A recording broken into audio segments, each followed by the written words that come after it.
Malta rreġistrat it-tieni l-ogħla rata Ewropea ta' żgħażagħ Maltin li s-sena l-oħra kienu f'impjieg bi 82.1% u anke fl-istess pożizzjoni mill-istati membri għal żgħażagħ li jaħdmu għal rashom mis-self-employed kollha b'rata ta' 10.5%.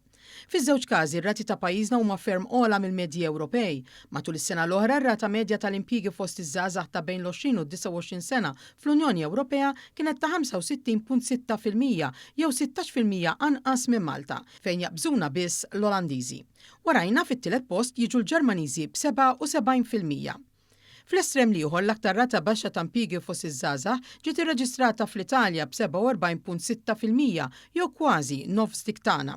Il-figuri għal pajjiżna huma wkoll inkoraġġanti fejn jidħlu żgħażagħ self-employed, waqt li fl-2025 l-Unjoni Ewropea kellha 7.9% mis-self-employed li għandhom bejn l-20 u 29 sena, Malta rreġistrat it-tieni l-ogħla rata f'dan ir-rigward u jaqbżuna biss is-Slovakki b'12.2%.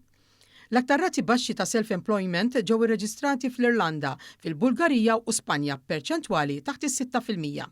Ir-riżultati Maltin jenfasizzaw kif iż-żgħażagħ lokali qed jaħtfu l-inċentivi u l-opportunitajiet disponibbli bħal dawk offruti mill-Malta Enterprise, mhux lanqas grazzi għal qagħda ekonomika soda illi ngawdu llum.